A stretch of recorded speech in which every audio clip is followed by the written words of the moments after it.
ከአንድ ሰው ጋር ቀጠሮ ስትይዙ 7 ሰዓት አናቱ ላይ እንገናኝ ማለት ብትፈልጉ በእንግሊዘኛ እንዴት ነው የምትሏችሁ? እሺ ታውት ወይም ደግሞ ለ7 ሩብ ጉዳይ 7 ከሩብ ብቻ በአጠቃላይ እንዴት ሰዓት በእንግሊዘኛ መናገር እንደምትችሉ አብረን እናያለን። Today's lesson is all about time telling and daily habits. በጣም ቀላል lesson ነው የሚሆነው።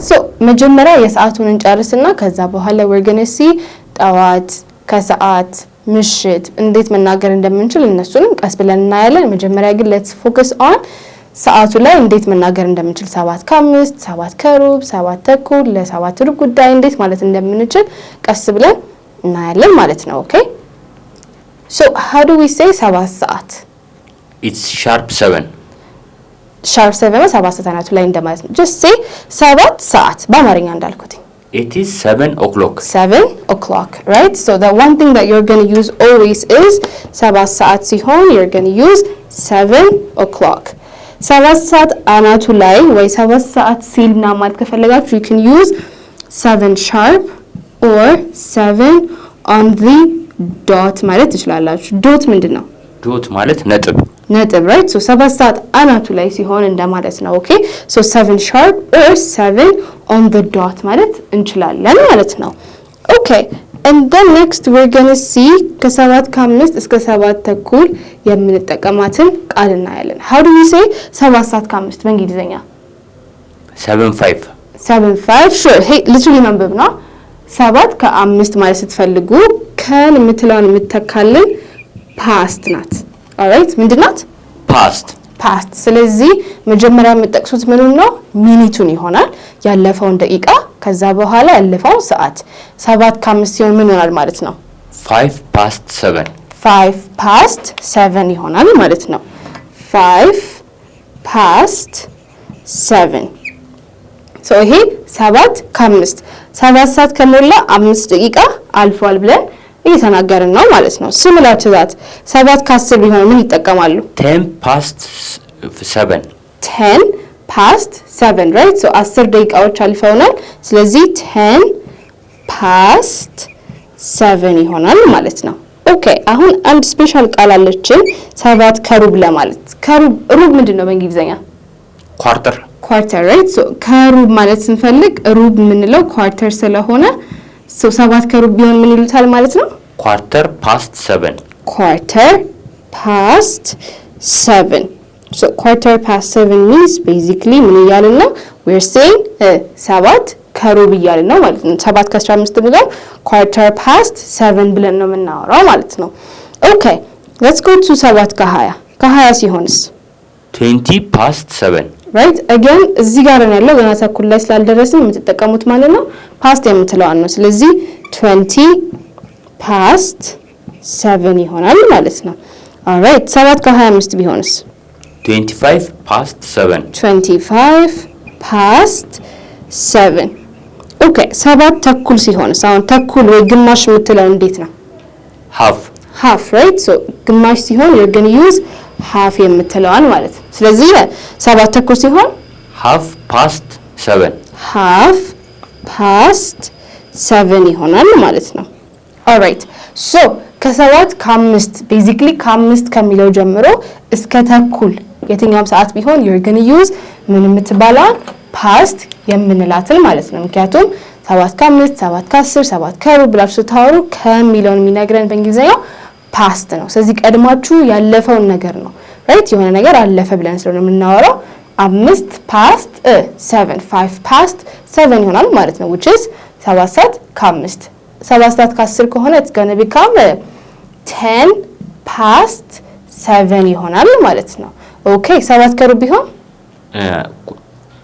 7 ከሩብ quarter past 7 right? so it's going to become quarter past 7 7 ከ20 ቢሆን 20 past 7 7 ከ25 25 past 7 yes 7 ተኩል ሲሆን half past 7 yes don't forget past እያልን የመጣነው እስካሁን ድረስ ማለት ነው because ከዚህኛው ጀምሮ እስከ ከ5 ጀምሮ እስከ ተኩል እስከሚሆን ድረስ you're going to use past የምትባለውን time ማለት ነው። okay ከዛ ለ8 25 ጉዳይ ማለት ቢፈልጉ how would they say that? ለ8 25 ጉዳይ 25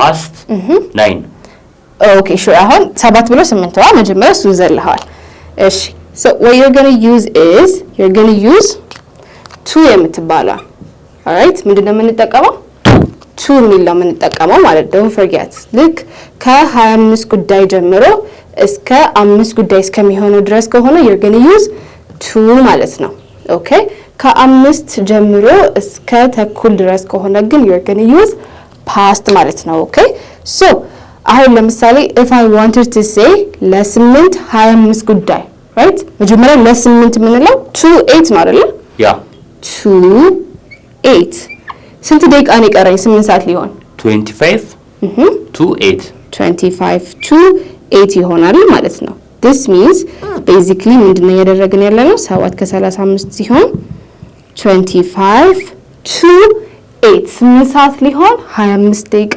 ቀርቶናል ማለት ነው right ለ8 25 ጉዳይ ማለት ይሄ ነው 25 to 8 እሺ ለ8 20 ጉዳይ ቢሆንስ 20 to 8 20 to 8 እሺ አሁን ምን ላይ ተመልሰናል ሩብ ጉዳይ አይደል ሩብ እንዴት ነበር የምንለው ኳርተር ስለዚህ ለ8 ሩብ ጉዳይ ሲሆን ኳርተር to 8 yes 7 ከ45 ወይም ለ8 ሩብ ጉዳይ ሲሆን you're going to use quarter to 8 all right 7 ከ50 ቢሆንስ ለምሳሌ which is ለ8 10 ጉዳይ 10 to 8 right ለ8 10 ጉዳይ ማለት 10 ደቂቃ ነው የቀረን ለ8 ሰዓት ስለዚህ 10 to 8 ይሆናል ማለት ነው ለ8 5 ጉዳይ ቢሆን 5 to 8 5 to 8 ይሆናል ማለት ነው because finally 8 ሰዓት ሲሆን it's 8 o'clock right so 8 ሰዓት ሲሆን we're going to back to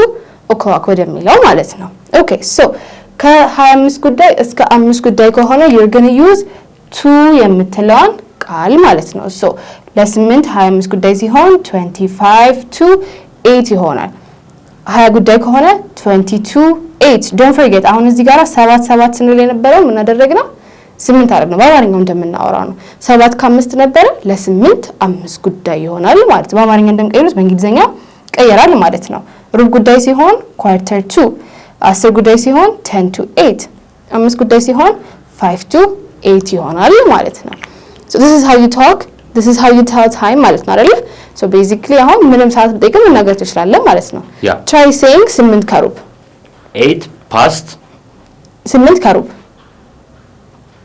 quarter past 8 በቃ መጀመሪያ የምታስቡት ምንድነው ስንት ደቂቃ ነው ያለፈው ሩብ quarter አለፈ past ስንት 8 quarter past 8 8 ተኩል ቢሆን 8 and a half no half past 8 and a half ማለት ነው 8 እና ግማሽ ማለት ነው it's not even time okay so half past 8 ለ9 ሩብ ጉዳይ ቢሆን ለ9 ሩብ ጉዳይ quarter to 9 8 ሰዓት ከ5 ቢሆን 8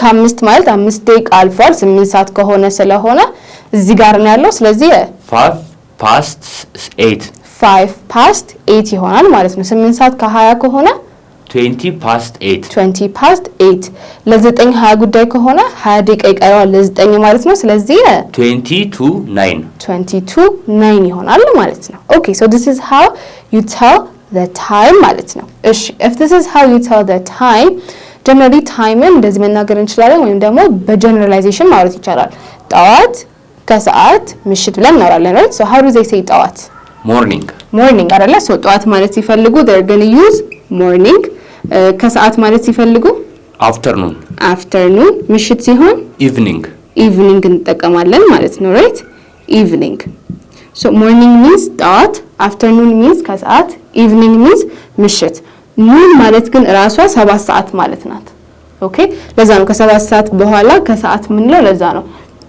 ከሰዓት after noon ይሆናል ማለት ነው noon ማለት 7 ሰዓት ስለሆነ how do they say ከሌሊቱ 6 ሰዓት ከሌሊቱ 6 ሰዓት midnight right እኛ በአማርኛ እኩለ ሌሊት እንለዋለን you say midnight mid ማለት አጋማሽ ነው ስለዚህ እኩለ ሌሊት so that's going to become midnight ማለት ነው okay so if you know how to tell the time then the next step is how to talk about your habit ምን ማለት ነው ልምዳ ቀን በቀን የምናደርጋቸው የሚደጋገሙ ልምዶች ማለት ነው። so you guys are going to tell us መጨረሻ ላይ የእናንተን ሀቢት ኮሜንት ላይ ተቀምጡልናላችሁ።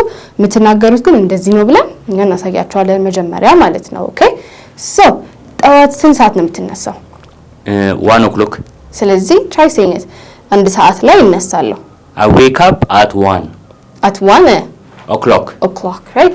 So I wake up at 1 o'clock. You can say 1 ግን just for the sake of ዛሬ እየተማርነው ስለሆነ let's use wake up at 1 o'clock. ስለዚህ ሰዓትን ስትናገሩ you guys are gonna always use at የምትባለውን preposition. alright እቺ ምንድናት? ሰዓትን ማሳያ ሰዓት ወይ ቦታ ማሳያ ናት። ለዚህኛው ስፔሲፊክ የሆነ ታይም እየጠራችሁ ስለሆነ I wake up at 1 o'clock አንታውን ሰዓቱን ስለምታውቀው ነው። ጠዋት ላይ እነሳለሁ ማለት ቢፈልጉ ግን how do they say that? ጠዋት ላይ I wake up at the morning time። at the morning ሳይሆን in the morning። አሁን morning general የሆነ ሰዓት ነው። it's not a very specific ሰዓት ወይ 1 ሰዓት አይደለም ወይ 2 ሰዓት አይደለም ወይ 3 ሰዓት አይደለም።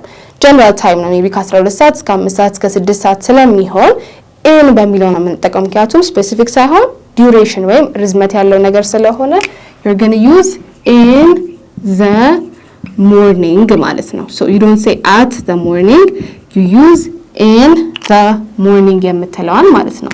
so I wake up in the morning ጠዋት ላይ ነው የምነሳው። አንድ ሰዓት ላይ ነው የምነሳው ሲሆን I wake up at 1 o'clock ይሆናል።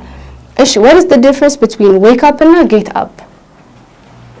wake up ከእንቅልፍሽ መንቃት ነው በሰመመን። yes get up ደግሞ በቃ በኢነርጂ መነሳት ካልጋሽ ተፈንጥረሽ። yes it's all about the physicality of it. so wake up ሲሆን ከእንቅልፍ መነሳት ነው። get up ሲሆን it's physically getting up from the bed. get up ማለት ተነሳ ማለት ነው right? ሲጀመርም እዚህ ከገው ላይ መነሳት is called get up። ከእንቅልፍ መንቃት ሲሆን we call it wake up. okay እሺ ከዛ በኋላ ምን ታደርጋለህ? what's your daily habit? ተነሳ ከዛስ ሻወር then try saying it ስንት ሰዓት ላይ ሻወር ታደርጋለህ? 1 ከሩብ ከ20 ስለዚህ go ahead and say it.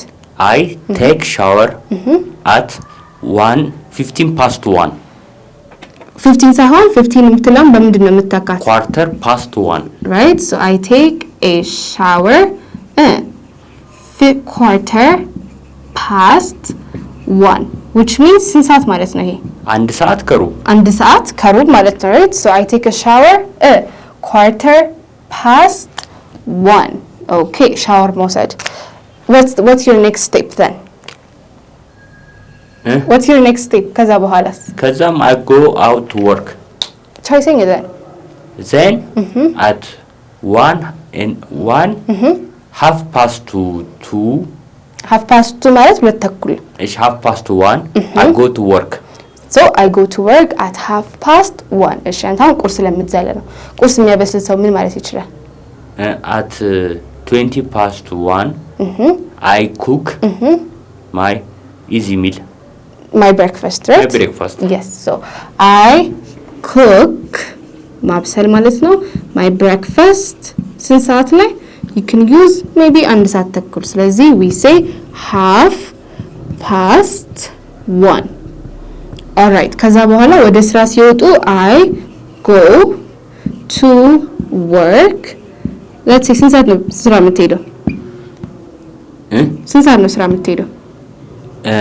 25 to 2 ላይ 25 to 2 ምን ማለት ነው? ለሁለት 25 ጉዳይ ላይ right? so 25 to 2 ለሁለት 25 ጉዳይ ላይ ወደ ስራ እሄዳለሁ ማለት ነው። so I go to work at 25 to 2 don't forget ሁሉ ጊዜ ምን እየተጠቀምን ነው ይሄን ያለ ነው at የምትባለውን preposition ምክንያቱም ምን እያወራን ስለሆነ specific የሆነች time እየጠራን ስለሆነ ማለት ነው። okay alright so you go to work and then what do you do when you arrive to work? ስንት ሰዓት ትገባለህ ቢሮ? half past 2 ስለዚህ እደርሳለሁ በላይ ቢሮ I arrive half by 2 I arrive at work half past 2 at half past 2 ምን ማለት ነው half past 2? ልክ 2 ተኩል ሲሆን ቢሮ ደርሳለሁ። yes አሁን as you can see አትን ሁለት ጊዜ ነው የምንጠቀማት። አንደኛው at ምን ለማድረግ ነው የሚጠቅማችሁ? it is to specify the place የት እንደምትደርሱ alright so at work and then again ሰዓት ለመናገር ምን ጠቅማቸዋል at የምትለው alright so ቦታንም ሰዓትንም ለመናገር ይጠቅመናል ማለት ነው so I arrive at work at 2:30 ሁለት ተኩል ሲሆን ቢሮ እደርሳለሁ ኦኬ ከዛ በኋላ ትሰራለህ ምናምን ምሳ ትበላለህ right so what time do you eat your lunch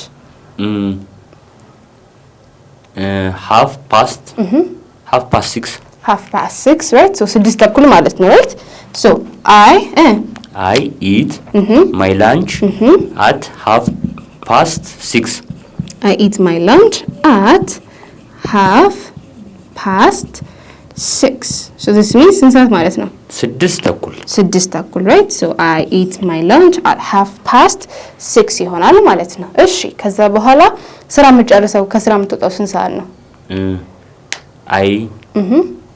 I finish my work at 1 o'clock right so I finish my work at 1 o'clock cuz what do you do ከዛ በኋላስ I leave my workplace to my home what time do you get home 10 past 2 10 past 2 what does that mean 10 past 2 ምን ማለት ነው 10 past 2 2 ከ10 right 2 ከ10 የምገባበት yeah so try saying it then I ቤት የምገባው 2 ከ10 ነው I arrive home 10 past 2 yes or you can just use I get home ማለትም ይቻላል I get home at 10 past 2 እሺ ለምሳሌ ለ3 10 ጉዳይና የሚገባ ሰው ምንድነው የሚለው ለ3 10 ጉዳይ 10 to 3 10 to 3 right so ምንድነው የምታረጉት ለ3 10 ጉዳይ ሚስ 3 ከ50 ማለት 3 ከ50 ማለት ነው right I mean 2 ከ50 so 10 to 3 ይሆናል ማለት ነው okay ከዛ በኋላ let's say you eat your dinner of course now ከዛ በኋላ what do you do after you eat your dinner I read books at what time at sharp 3 right so I read books at 3 ብቻ ብለው መናገርም ይችላል ማለት ነው because now we understand 3 ማለት 3 ሰዓት እንደሆነ ስለሚገባ you can just simply say I read books at 3 እሺ what about እንትን ከሆነስ ፊልም ማየት ምናምን ነገር ከሆነስ እንዴት ብለው ይናገሩታል I watch films at 4 so I watch movies or I watch TV at 4 ማለት 4 ሰዓት ላይ ፊልም አያለው ነው okay then what time do you go to sleep then ስንት ሰዓት ነው የምትተኛው in the midnight after the midnight then try saying it then I go to sleep at the midnight right I go to sleep at midnight አሁን ዘን ለምንድን ነው መክተት የማያስፈልገው እኩለ ሌሊቱ ላይ አንልማ እኩለ ሌሊት ላይ ነው የሚለው ወይስ እኩለ ሌሊቱ ላይ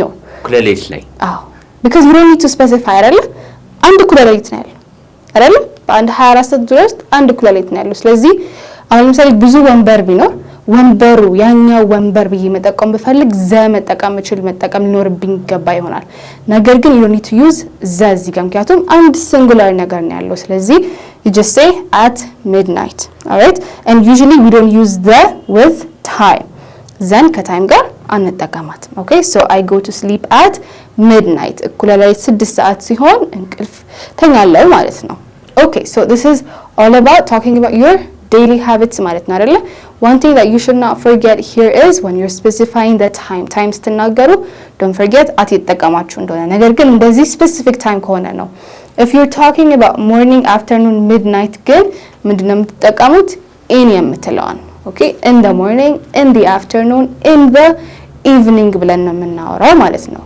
ግን specific የሆነ ሰዓት ከሆነ we use at midnight at noon at 7 o'clock at 3 o'clock እያልን ነው የምናወራው ማለት ነው okay and also one more pointer here when you're talking about your daily habits ሁሉ ጊዜ የምትጠቀሙት present tense ነው present tense ማለት በጣም ቀላል ነው whatever word that you know it's always in the present tense right አሁን መብላት ምንድነው eat መስራት ምንድነው work work እነዚህ በሙሉ የምታውቋቸው ምንድነው በverb 1 form ነው ምክንያቱም ተደጋጋሚ ነገር ከሆነ you're always going to have to mention that it is in the present tense so I wake up past ሲሆን ምን ይሆናል I woke up ስለዚህ woke up አንልም I wake up right so daily habitaችሁ ማውራት ስለምንፈልግ ማለት ነው let's revise it one more time አይደለ ከ5 እስከ ተኩል ከሆነ you're going to use past ከ25 ጉዳይ እስከ 5 ጉዳይ ከሆነ you're going to use to alright ለምሳሌ if you want to say 7 ሰዓት እንዴት ነው የሚሉት 7 o'clock 7 ከሩብ ከሆነ እንዴት ነው የሚሉት quarter past 7 7 ተኩል ከሆነ half past 7 ለ8 ሩብ ጉዳይ ከሆነ quarter to 8 ይሆናል ማለት ነው okay let's revise the daily habits መነሳት ምንድነው ብለናል wake up ከዛ በኋላ ሻወር መውሰድ I take a shower and then what do you do ከዛ ቁርሴን አበስላለሁ ሲሆን cook my breakfast ስራ ሄዳለሁ go to work ስራ ደርሳለሁ I arrive at work እበላለሁ ምሳዬን I eat my lunch ከዛ በኋላ ስራዬን መጨረሻለሁ ሲሆን I finish my homework right አሁን homework ሲሆን it's specifically የቤት ስራ ነው የሚሆነው ይሄ academic የሆነ ስራ so just don't mind me I meant to say I finish my work እሺ ቤት ገባለሁ ሲሆን I get home ከዛ በኋላ መጽሐፍ አነባለሁ I read books and then ተኛለሁ ሲሆን I go to sleep ይሆናል ማለት ነው ሰዓት ሜንሽን ስታደርጉ don't forget at እና in ከሆነ in the morning in the afternoon in the evening ሌሎች ሰዓቶች ከሆነ ግን at ነው የምንጠቀመው ማለት ነው right yeah was very simple okay you guys እናንተ ደግሞ ቺን ፎርሙላ በመከተል እናንተ ደግሞ what is your daily habit you guys are going to tell us in the comments we'll expect your answers thank you so much for watching እስካሁን just ይሄንን ቪዲዮ ከወደዳችሁት like share comment subscribe በማድረግ የኢሜጅ ፋሚሊ እንቀላቀሉ ጆን ምልክቷን መጫን እንዳትረሱ የሚቀጥለው ቪዲዮ እንገናኛለን goodbye